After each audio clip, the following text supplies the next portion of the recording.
नमस्कार, मी प्रणाली भोसले. माझे कोकणच्या बातमीपत्रात आपल्या सर्वांचं मनपूर्वक स्वागत करते. बातमीपत्राला सुरुवात करण्याआधी पाहूयात हेडलाईन्स. भरधाव कारची पादचाऱ्यांना धडक, कार थेट दुकानात घुसली, 4 जण जखमी, एकाची प्रकृती चिंताजनक. गाळ काढण्याच्या कामावर प्रश्नचिन्ह, अस्तान येथे वाळू चोरीचा गंभीर आरोप, सचिन धाडवे यांची चौकशीची मागणी. JSW सर्वेक्षणावरून तणाव, ग्रामस्थांचा तीव्र विरोध, वातावरण तापले, कंपनी कर्मचाऱ्यांना मारहाण झाल्याचा आरोप. आणि श्रीवर्धनमध्ये मोकाट घोड्यांचा वाढता उपद्रव, नागरिकांच्या सुरक्षिततेचा प्रश्न ऐरणीवर. पाहुयात सविस्तर वृत्त. नवी मुंबईतील कळंबोली परिसरात काल सायंकाळी घडलेल्या भीषण अपघाताने एकच खळबळ उडाली आहे. कळंबोलीतील भारत गॅस नाका परिसरात सायंकाळी 6:15च्या सुमारास भरधाव वेगाने आलेल्या एका 4चाकी वाहनाने पदपथावरील पादचाऱ्यांना जोरदार धडक दिली. या अपघातात 4 जण जखमी झाले असून त्यामध्ये लहान मुलांचाही समावेश असल्याची माहिती समोर आली आहे. धडक इतकी जबरदस्त होती की वाहनावरील नियंत्रण सुटून संबंधित कार पदपथ ओलांडत थेट रस्त्यालगतच्या एका दुकानात घुसली. या घटनेनंतर परिसरात काही काळ गोंधळाचे आणि तणावाचे वातावरण निर्माण झाले होते. स्थानिक नागरिकांनी तात्काळ मदतीसाठी धाव घेत जखमींना बाहेर काढले. प्राथमिक माहितीनुसार कळंबोली येथील सत्यम हॉस्पिटलचे मालक डॉक्टर संजय बारणवाल हे वाहन चालवत होते. अपघातातील सर्व जखमींना तातडीने कामोठे येथे MGM रुग्णालयात उपचारार्थ दाखल करण्यात आले असून त्यापैकी एका व्यक्तीची प्रकृती चिंताजनक असल्याचे सांगितले जाते. घटनेची माहिती मिळताच कळंबोली पोलीस तातडीने घटनास्थळी दाखल झाले. अपघात नेमका कशामुळे झाला, वाहनावरील नियंत्रण कसे सुटले आणि या घटनेमागील कारणे काय आहेत याचा सखोल तपास सध्या सुरू आहे. या अपघातामुळे परिसरात मोठी चर्चा रंगली असून नागरिकांनी रस्ते सुरक्षेबाबत चिंता व्यक्त केली आहे. कोकणातील भातशेती करणाऱ्या शेतकऱ्यांवर यंदा मोठं संकट उभं ठाकलंय.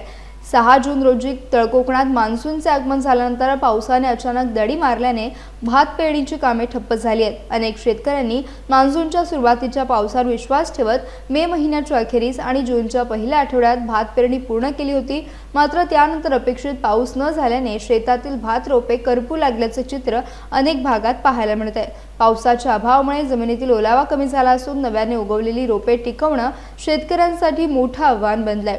त्यामुळे अनेक ठिकाणी दुबार पेरणीची वेळ येण्याची शक्यता व्यक्त केली जाते. दुबार पेरणी करावी लागल्यास बियाणे, मजुरी आणि मशागतीचा खर्च अतिरिक्त होणार असल्याने शेतकऱ्यांच्या खांद्यावर हा खर्च पडणार आहे. हवामान विभागाने 20 जून नंतर पावसाची सक्रियता वाढण्याचा अंदाज व्यक्त केला असला तरी सध्याची परिस्थिती पाहता शेतकऱ्यांची चिंता कमी झालेली नाही. कोकणातील अर्थव्यवस्थेचा कणा असलेल्या भात शेतीवर या पावसाच्या खंडाचा थेट परिणाम होत असून आता सर्वांचं लक्ष आगामी काही दिवसातील पावसाकडे लागलं आहे. पावसाने लवकर हजेरी लावली नाही तर शेतकऱ्यांचे नुकसान आणखी वाढण्याची भीती व्यक्त केली जाते. पाऊस अजिबातच नाही पडत. कधीतरी बारीक आला तर, तो पण नाहीच म्हणायला हरकत नाही. दुसरी गोष्ट, आम्ही आता जी रोपं पेरणी केलेली आहे ती जर 10-15 दिवसात पाऊस रेग्युलर झाला नसेल तर मात्र मोठं संकट दुबार पेरणीचं शेतकऱ्यासमोर उभं राहणार आहे. त्याचबरोबर दुबार पेरणी म्हणजे 20 तारखेच्या नंतर जर सक्रिय झाला मान्सून आणि भरपूर बरसला तर ती पेरणी देखील उगवण होणार नाही. कोकणामध्ये अशी पद्धत आहे की ते अति पाऊस झाला तर उगवण कमी येतं, ते पण संकट आहे. त्याचबरोबर आता पाऊस नसल्या कारणाने रोपांवर किडी याचा रोग पडत आहे. त्या रोगाला जर आमची ही रोपं बळी पडली तर ते देखील एक शेतकऱ्यावर मोठं संकट उभं राहणार आहे. त्याचबरोबर पुनर्पेरणीचं जर करायचं ठरलं तर पाऊस जर कमी नसला तर त्याला मात्र उगवण क्षमता फार कमी येते. आणि आज बघितल्यास एक काळी आपण 64-44 भात घेतलं तर ते 450 रुपये किलो, आणि ते परत पेरायचं म्हटल्यानंतर शेतकऱ्यांना तेवढं महागडं भात घेऊन पेरणं फार कठीण आहे. तेव्हा याच्यावर शासनाने लक्ष देऊन याच्यावर कारवाई करावी अशी शेतकऱ्यांकडून मागणी होत आहे. उत्पादन क्षमता नक्कीच कमी होणार. याचं कारण 21 दिवसाच्या आतमध्ये ते लावावं. कारण काय, त्याची उगवण क्षमता किंवा त्याला जी पेरं फुटतात ती जास्त प्रमाणात असतात. पण त्याचं एकदा वय निघून गेलं आणि त्याच्यानंतर जर त्याची लागवड केली तर ते उत्पादन क्षमता बऱ्यापैकी निम्म्यापेक्षा जास्त रत्नागिरी जिल्ह्यातील पाणीसाठा चिंताजनक पातळीवर पोहोचला असून सध्या केवळ 12 ते 15% पाणी शिल्लक असल्याची माहिती उद्योग मंत्री तथा पालकमंत्री उदय सामंत यांनी दिली आहे। वाढत्या उन्हाळ्यामुळे आणि अपुऱ्या पावसामुळे अनेक जलस्रोतांमधील पाणीसाठ्यात मोठी घट झाली असून नागरिकांच्या पिण्याच्या पाण्याचा प्रश्न गंभीर बनतोय। या पार्श्वभूमीवर रत्नागिरी शहरातील पाणी टंचाई दूर करण्यासाठी MIDC कडील उपलब्ध पाणीसाठा वापरण्याचा निर्णय घेण्यात आला आहे। MIDC कडे मोठ्या प्रमाणात पाणी उपलब्ध असून आवश्यकतेनुसार ते रत्नागिरीकरांसाठी उपलब्ध करून दिले जाणार असल्याचे उदय सामंत यांनी स्पष्ट केले। नाही, सूचना दिल्याच आहेत। कलेक्टरशी माझं बोलणं झालंय। 12 ते 15% साठा फक्त पाण्याचा आहे। त्याच्यामुळं मला देखील आता MIDCचं जे पाणी आहे ते कदाचित रत्नागिरी शहराला मागच्या वेळी जसं दिलं तसं मला आता मी तीच नगरसेवकांची आणि मिटिंग बोलवली, ते देखील मी देणार आहे। कारण शेवटी इंडस्ट्री माणसं राहिली तर इंडस्ट्री आहे, माणसांना पाणी मिळालं तर इंडस्ट्री आहे। त्याच्यामुळं आमच्याकडे सुद्धा आता प्रचंड पाणी आहे MIDC कडे, ते देखील रत्नागिरी शहराला जर द्यावं लागलं ते देखील मी देणार आहे। नाही, नक्की याच्यामध्ये मला तो खरा अधिकार नाही आहे, तो MPCBचा अधिकार आहे। पण पालकमंत्री म्हणून मी सांगेन ना, MPCBच्या अधिकाऱ्यांना आजच व्हिजिट करायला सांगेन। खेड तालुक्यातील आस्तान गावात नदीतील गाळ काढण्याच्या कामावरून नवीन वाद निर्माण झालाय। महाराष्ट्राचे गृहराज्यमंत्री योगेश कदम यांच्या माध्यमातून कांदोशी, हुमरी, सवेणी, आस्तान आणि मुसाड येथे नदीपात्रातील गाळ काढण्याचं काम सुरू करण्यात आलं होतं। मात्र आस्तान येथील कामादरम्यान मोठ्या प्रमाणावर वाळू गायब झाल्याचा गंभीर आरोप शिवसेना तालुका प्रमुख तथा जिल्हा परिषद सदस्य सचिन धाडवे यांनी केलाय। नदीपात्राची पाहणी केल्यानंतर धाडवे यांनी गाळ काढण्याच्या कामाचा उपयोग वाळू उपशासाठी झाल्याचा संशय व्यक्त केला। नदीतील गाळासोबत वाळूही मोठ्या प्रमाणावर नाहीशी झाल्याचं दिसून येत असल्याने या प्रकरणाची सखोल चौकशी करण्याची मागणी जलव्यवस्थापन समितीच्या बैठकीत करण्यात येणार असल्याचं त्यांनी सांगितलं। याशिवाय नदीपात्रातून काढलेला गाळ आणि दगड नदीकाठावर टाकल्यामुळे शेतकऱ्यांचे नुकसान झाल्याची तक्रारही समोर आली आहे। पावसाळ्यात हा गाळ शेतांमध्ये वाहून जाऊन अधिक नुकसान होण्याची शक्यता असल्याने बाधित शेतकऱ्यांना नुकसान भरपाई देण्याची मागणी करण्यात येणार असल्याचं धाडवे यांनी स्पष्ट केलं। दरम्यान संबंधित ठेकेदाराने कामाबाबत स्पष्टीकरण देण्यासाठी घटनास्थळी हजर न राहिल्याची आरोप देखील करण्यात आला। या संपूर्ण प्रकरणाची चौकशी करून वस्तुस्थिती समोर आणावीची मागणी करण्यात येत असून आता संबंधित विभाग आणि प्रशासन याबाबत काय भूमिका घेणार याकडे सर्वांचे लक्ष लागले आहे। महाराष्ट्राचे गृहराज्यमंत्री नामदार योगेश कदम यांच्या माध्यमातून खेड तालुक्यातून कांदोशी, हुमरी, सवेणी, आस्तान आणि मुसाड अशा 5 ठिकाणी नद्यांचा गाळ काढण्याचं काम हाती घेण्यात आलं होतं। परंतु या आस्तान गावामध्ये काही राजकीय पुढाऱ्यांनी त्याला वेगळं वळण लावलं आणि या आस्तान नदीतला गाळ काढत असतेवेळी गाळासोबतच या ठिकाणी असलेली वाळू आज गायब झालेली आहे आणि याची संपूर्ण चौकशी जलव्यवस्थापन कमिटीचा सदस्य म्हणून होणाऱ्या मीटिंगमध्ये आम्ही नक्की लावणार आहोत। आणि या ठिकाणी आमच्या शेतकऱ्यांचं मोठ्या प्रमाणात या ठिकाणी नुकसान झालेलं आहे। का आज संपूर्ण गाळ त्यांनी नदीच्या बाजूलाच दगडगोटा मोठा आहे तो बाजूलाच काढून ठेवला आहे, त्यामुळे शेतकऱ्यांचं नुकसान झालेलं आहे। शेतकऱ्यांच्या खूप तक्रारी त्या आमच्याकडे आलेल्या आहेत आणि दादांच्या आदेशानं त्याच्या आज आम्ही या ठिकाणी पाणी करायला आल्यानंतर या ठिकाणी निदर्शनामध्ये येत आहे की नदीचा फक्त वाळू काढण्यासाठी यांनी फायदा करून घेतलेला आहे आणि स्थानिक पुढाऱ्यांना हाताशी घेऊन त्यांनी विविध प्रकारच्या बातम्या माध्यमातून या ठिकाणी लावलेल्या आहेत। परंतु आज माझी त्या ठेकेदाराला विनंती असेल की कोणत्याही गावामध्ये हे काम करते असलेली तिथं आमचे जे सहकारी आहेत त्यांना विश्वासात घेऊन अतिशय चांगल्या पद्धतीने या ठिकाणी काम करता आलं असतं, परंतु कुठेतरी कामाला राजकीय वळण लावण्याचं काम या ठेकेदाराने केलेलं आहे आणि त्याचा जाब नक्कीच आम्ही आमच्या माध्यमातून या ठिकाणी विचारू।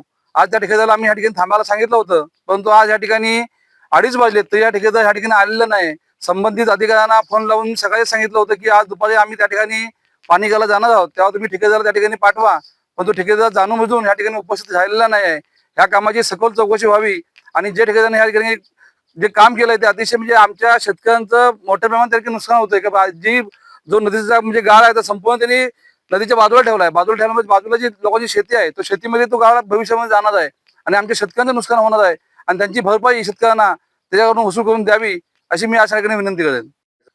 इथे श्रेयवाद घेण्याचा प्रश्नच येत नाही। या खेड तालुक्याचा विकास रामदास भाईंच्या माध्यमातून आजपर्यंत झाला, त्याच्यापुढे योगेश दादा अतिशय चांगल्या पद्धतीने काम करत आहेत आणि ती कुठं आमच्या मित्रपक्षाला बघवत नाही। आज संपूर्ण खेड तालुक्यामध्ये अतिशय चांगलं वातावरण आहे। परंतु इथले काही पुढारी, भाजपचे सर्वच पुढारी असं करत मी म्हणणार नाही, पण काही पुढाऱ्यांच्या पोटात दुखतं की त्यांना चांगलं केलेलं काम पटत नाही. आज दादांच्या माध्यमातून ज्या वेळेला ह्या 5 नद्यांचं गाळ काढण्याचं काम हाती घेतलं तर त्यांना आमचं नाव घ्यायला लाज वाटते का?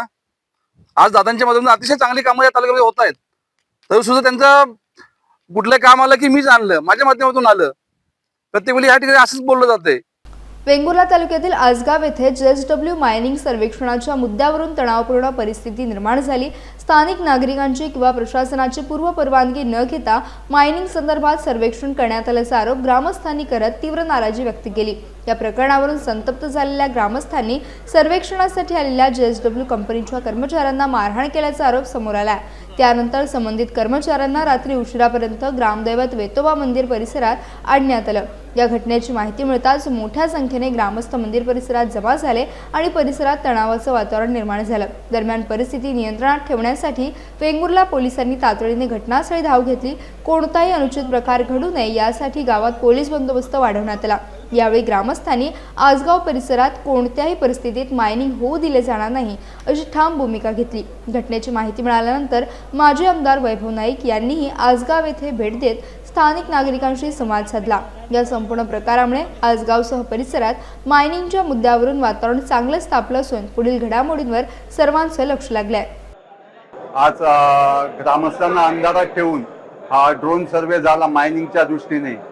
तो मायनिंग प्रकल्प हा असा अतिशय विनाशकारी आणि आमचा हा इथला विभाग आहे तो निसर्गाने समृद्ध असा आणि इथे प्रत्येकाचा पोटा पाण्याचा इथे प्रश्न आहे की कारण प्रत्येकाचं इथे या इकडच्या झाडपेड आणि त्याच्यावरून निघणाऱ्या उत्पन्नावर लोकांचं पोट अवलंबून आहे. आणि असा जर विनाशकारी प्रकल्प आला तर लोकांना नाहक स्वतःच हक्काचं असताना सुद्धा विस्थापित होण्याची पाळी लोकांवरती येणार. परत पाण्याचा प्रश्न येणार, शेतीचा प्रश्न येणार. तर असा विनाशकारी प्रकल्प आमच्या गावामध्ये येऊ नये आणि अशा प्रकारचे कोणाला विचारच न घेता असे ड्रोन सर्वे वगैरे होऊ नये आता आमचा त्याला सक्त विरोध राहील. त्या ग्रामस्थांना किंवा ग्रामपंचायतींना असं समजलं होतं की जिल्हा परिषदेने हा जो JSWचा 840 हेक्टरमध्ये जो मायनिंग प्रकल्प आहे त्या मायनिंग प्रकल्पाला ड्रोन सर्वे करण्यासाठी सीओनी परवानगी दिलेली आहे. त्यावेळी त्या म्हणजे ग्रामपंचायतीनं कुठच्या विश्वासात घेतलं नाही किंवा कोणालाही कल्पना दिलेली नाही. ह्या 10च्या 10 गाव आहेत हे शेतीवरती आधारित आहेत. या ठिकाणी नारळ, सुपारी, आंबा, काजू, कोकम वगैरे अशी उत्पन्न होऊन हे गाव सुपीक आणि उत्पन्नशील आहेत. अशा ठिकाणी आमच्या या प्रत्येक ग्रामस्थांना किंवा प्रत्येक गावातील कोणालाही हा मायनिंग प्रकल्प नको आहे आणि यासाठी आम्ही जिल्हा परिषद अध्यक्ष, CO, मुख्य कार्यकारी अधिकारी यांची भेट घेऊन त्यांना निवेदन दिलं की तुम्ही जो या ड्रोन सर्वेला परवानगी दिलेली आहे ह्या आमच्या ग्रामस्थांचा पूर्ण विरोध आहे आणि तो तुम्ही कॅन्सल करावा किंवा रद्द करावा. तर आज आपण बघितलं असं आहे की गेल्या 3-4 महिन्यामध्ये पुन्हा एकदा मायनिंग करायचं भरपूर या निर्णयामध्ये सुरू झाला. एकाच कंपनीला 2-4 ठिकाणी परवानगी देऊन आज ज्या ठिकाणी परवानगी अशा ठिकाणी सुद्धा उत्खनन करून आज लाखो टन मायनिंग गेलेलं आहे. आणि आज आसगाव आणि आसगावच्या परिसरामध्ये खरं तर या संदर्भात आम्ही कालच माननीय जिल्हाधिकारी नंदी आणि उपरकर आणि पवळेकर यांच्याबरोबर भेटलो होतो आणि त्यांना सांगितलं होतं की मायनिंगचे गाव म्हणजे त्यांना परवानगी परस्पर काही ठिकाणी देण्यात आलेली आहे. अजूनही काही ठिकाणी ज्याप्रमाणे सुनावणी व्हायच्या त्या सुनावणी झाल्या नसताना सुद्धा JSW इतर लोकांना परवानगी दिलेली आहे आणि या संदर्भात कलेक्टरांना सुद्धा काही प्रमाणात त्यांना अभियुक्त आहे. मायनिंग ऑफिसर सुद्धा अभियुक्त आहेत. फक्त सत्तारूढ जे आहे सत्तेमध्ये बसणारे पदाधिकारी ते मात्र या सगळ्या बाबतीत पुढे आहेत आणि त्यांना हे सगळं माहिती आहे. आणि अशा पद्धतीने जर आज खरं तर या आसगाववासियांचं मनापासून अभिनंदन केलं पाहिजे की पुन्हा एकदा दुसरं कळण्यामध्ये मायनिंगचा उद्योग झाल्यानंतर काही दिवसापूर्वी थांबलं होतं. आज पुन्हा एकदा ह्या लोकांनी केल्यामुळे हे मायनिंग थांबेल आणि असाच उद्योग जर असेल तर निश्चितपणे आम्ही शिवसेना म्हणून त्यांच्या पाठीशी आहोत. श्रीवर्धनमध्ये पावसाळ्याच्या सुरुवातीसह मोकाट घोड्यांचा प्रश्न पुन्हा एकदा गंभीर बनला असून नागरिकांमध्ये चिंतेचं वातावरण निर्माण झालंय. पर्यटन हंगामात समुद्रकिनाऱ्यावर घोडेस्वारी आणि घोडागाडी व्यवसायासाठी वापरले जाणारे घोडे हंगाम संपल्यानंतर मोकळे सोडले जात असल्याने त्यांचा उपद्रव वाढल्याचा आरोप स्थानिकांकडून केला जातोय। मोकाट फिरणारे हे घोडे रस्त्यांवर, शेतांमध्ये आणि बागायती क्षेत्रात वावरत असल्याने नागरिक, शेतकरी आणि बागायतदारांना मोठ्या अडचणींचा सामना करावा लागत आहे। अलीकडेच भरधाव धावणाऱ्या 2 घोड्यांनी एका वाहनाला धडक दिल्याची घटना घडली। यावेळी वाहनाजवळ उभी असलेली एक मुलगी थोडक्यात बचावली। मोठी दुर्घटना टळली। मात्र या घटनेमुळे नागरिकांच्या सुरक्षेचा प्रश्न पुन्हा एकदा ऐरणीवर आलाय। स्थानिकांच्या म्हणण्यानुसार घोडे मालकांकडून आवश्यक खबरदारी घेतली जात नसून प्रशासनाकडूनही या समस्येकडे दुर्लक्ष होत आहे। घोड्यांची नोंदणी, मालकांची जबाबदारी निश्चित करणे तसेच मोकाट घोड्यांवर नियंत्रण ठेवण्यासाठी प्रभावी उपाययोजना तातडीने राबवण्याची मागणी नागरिकांनी केली आहे। दरम्यान प्रशासनाने याकडे तात्काळ लक्ष न दिल्यास तीव्र आंदोलन छेडण्याचा इशारा स्थानिक नागरिकांनी दिला असून या प्रश्नावर काय भूमिका घेणार याकडे श्रीवर्धनकरांचे लक्ष लागले। नवी मुंबईतील एका कार्यक्रमाच्या निमंत्रण पत्रिकेवरून निर्माण झालेल्या वादावर उद्योगमंत्री तथा पालकमंत्री उदय सामंत यांनी तीव्र प्रतिक्रिया दिली आहे। निमंत्रण पत्रिकेत जाणीवपूर्वक नावे वगळण्याच्या प्रकारावर भाष्य करत त्यांनी अशा मानसिकतेवर टीका केली। यावेळी बोलताना उदय सामंत यांनी निमंत्रण पत्रिकेत नाव टाकू नका असे सांगणारे लोक बालिश आहेत। कुणाच्या तरी सांगण्यावरून एखाद्याचे नाव निमंत्रणातून वगळले म्हणून त्या व्यक्तीचं कर्तृत्व कमी होत नाही असं म्हटलंय। अशा प्रकारच्या घटनांकडे गांभीर्याने पाहण्याची गरज असल्याचं देखील त्यांनी नमूद केलं। नवी मुंबईमध्ये आता हे वारंवार व्हायला लागलेलं आहे। मी स्वतः माननीय देवेंद्रजी फडणवीस साहेबांशी याबाबत चर्चा करेन। ती निमंत्रण पत्रिका मला मिळाली तर मी देवेंद्रजी फडणवीस साहेबांना देईन। हा प्रोटोकॉलचा भाग झाला। परंतु काही लोकांना जर असं वाटत असेल की माननीय एकनाथ शिंदे साहेबांचं नाव टाकल्यामुळं एकनाथ शिंदे साहेबांच्या कर्तृत्वाला काही फरक पडतो किंवा नेतृत्वाला काही फरक पडतो, तर असे निमंत्रण पत्रिकेमध्ये नाव न टाकायला सांगणारे लोक बालिश आहेत। अजून माननीय एकनाथ शिंदे साहेबांचं नेतृत्व हे सर्वमान्य झालेलं आहे। देशाच्या पातळीवर NDAचे ते 3 नंबरचे नेते आहेत। नगरपालिका असेल, महानगरपालिका असेल, जिल्हा परिषद असेल, पंचायत समिती असेल, त्या सगळ्यातनं जनतेनं त्यांचं नेतृत्व सिद्ध केलेलं आहे। त्याच्यामुळे कुणाच्या तरी सांगण्यावरनं निमंत्रण पत्रिकेमध्ये नाव न टाकल्यामुळं त्यांच्या नेतृत्वावर काही फरक पडत नाही। परंतु हा जर महानगरपालिकेचा कार्यक्रम असेल तर 100% मी तुम्हाला सांगतो की मी स्वतः आयुक्तांना हा जाब विचारणार आहे आणि आयुक्त जर कोणाचं ऐकून निमंत्रण पत्रिकेमध्ये नाव टाकत नसतील तर मी ज्या प्लॅटफॉर्मवर याचा दाद मागायचा असतो त्या ठिकाणी मागणार आहे। उन्हाळी सुट्टीनंतर 15 जूनला रायगड जिल्ह्यातील सर्व शाळांमध्ये पुन्हा एकदा विद्यार्थ्यांचा किलबिलाट सुरू झाला। तब्बल 2 महिन्यांपासून शांत असलेल्या जिल्हा परिषद शाळा काल विद्यार्थ्यांच्या उपस्थितीने पुन्हा गजबजून गेल्या। शैक्षणिक वर्षाच्या पहिल्याच दिवशी विद्यार्थ्यांमध्ये शाळेविषयी उत्साह आणि आकर्षण निर्माण व्हावे यासाठी शिक्षकांनी विशेष तयारी केली होती।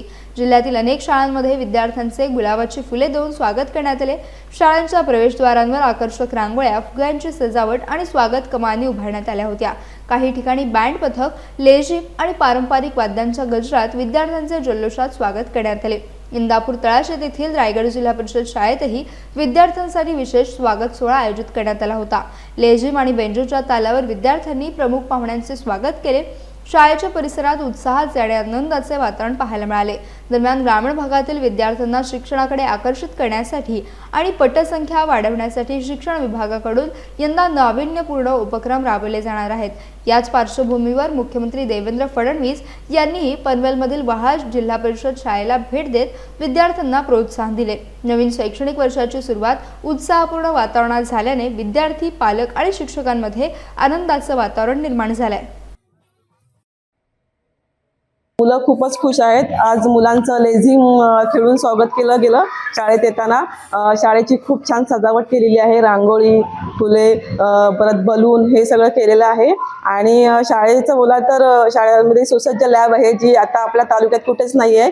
आणि मोठं पटांगण, परत आमच्या शाळेचा शैक्षणिक दर्जा खूप छान आहे आणि मुलं विविध स्पर्धा परीक्षांमध्ये पण छान उतरतात। शिक्षक खूप मेहनत घेतात आणि मुलं आता अजून प्रगती करत राहतील। या ठिकाणी आम्ही जर आपण पाहत असाल तर संपूर्ण शाळा आम्ही सजवलेली आहे. आमच्या कमिटी मेंबरच्या मदतीने आम्ही या ठिकाणी जागोजागी रांगोळ्या काढलेल्या आहेत, फुगे लावलेले आहेत. मुलांचं आम्ही इथे पुष्प देऊन त्यांचं औक्षण करून आम्ही शाळेचा पहिला दिवस आम्ही त्यांचं स्वागत करीत आहोत. जर पाहायला गेलं तर मुलांना हा आजचा दिवस आनंददायी जावा यासाठी आम्ही आजच्या ह्या दुपारच्या मध्यान्ह भोजन योजनेमध्ये त्यांना स्वीट डिश ठेवलेले आहे. गावातील मान्यवर यांच्या हस्ते त्यांचं सुद्धा आम्ही या ठिकाणी विविध शैक्षणिक साहित्य देऊन त्यांचं या ठिकाणी स्वागत केलेलं आहे. शासनाकडून ज्या योजना आहेत त्या योजनासुद्धा त्याच्या अंतर्गत मोफत गणवेश असतील, पाठ्यपुस्तकं असतील, हे सुद्धा त्यांच्यापर्यंत आम्ही पहिल्या दिवशी पोहोचवण्यात यशस्वी झालेलो आहोत. शिक्षकांनी पहिल्यांदा माझं स्वागत केलं तर भरपूर सारे फुगे होते, फुलं होती, रांगोळ्या मस्त मस्त रांगोळ्या होत्या. मला शाळेत येताना खूप उत्साह होता. तर सुट्टीत मी खूप मज्जा केली. तरी मला शिक्षकांची, माझ्या शाळेची आठवण येत होती. शाळा कधी सुरू होते असं मला होत होतं. एकदम मस्त उत्साहात स्वागत केलं. मला शाळेचा पहिला दिवस एकदम चांगला गेलेला आहे.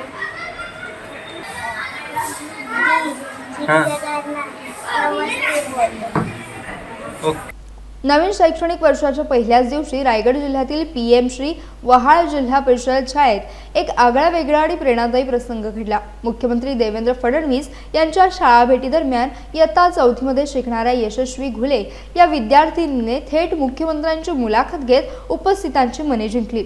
शिक्षिका साधना पाटील यांच्या मार्गदर्शनाखाली यशस्वीने अत्यंत आत्मविश्वासाने मुख्यमंत्र्यांशी संवाद साधला. सर, आपले नाव काय या निरागस प्रश्नाने मुलाखतीची सुरुवात झाली. त्यानंतर सामाजिक आणि राजकीय प्रवास, सार्वजनिक जीवनातील अनुभव तसेच प्रेरणादायी व्यक्तिमत्वांविषयी तिने विविध प्रश्न विचारले. यावेळी मुख्यमंत्री देवेंद्र फडणवीस यांनी विद्यार्थी चळवळीतून आपल्या सार्वजनिक जीवनाची सुरुवात झाल्याचं सांगितलं. छत्रपती शिवाजी महाराज, डॉक्टर बाबासाहेब आंबेडकर यांच्या विचारातून प्रेरणा मिळाल्याचं त्यांनी नमूद केलं. मुलाखतीच्या शेवटी यशस्वीने विचारलेल्या आपल्या आयुष्यातील सर्वात प्रेरणादायी अनुभव कोणता या प्रश्नावर मुख्यमंत्र्यांनी, माझ्या आयुष्यात अनेक मोठे अनुभव आहेत, पण आज तू घेतलेली मुलाखत माझ्या कायम लक्षात राहील असं म्हटलं. मुख्यमंत्र्यांच्या या उत्तरानंतर सभागृहात टाळ्यांचा कडकडाट झाला. यशस्वीच्या आत्मविश्वासाचे आणि शाळेतील शैक्षणिक वातावरणाचे सर्वत्र कौतुक होत असून हा प्रसंग उपस्थितांच्या कायम स्मरणात राहणार आहे. असे खूप अनुभव आहे, पण आजचा अनुभव जास्त लक्षात राहील, तू घेतलेली मुलाखत.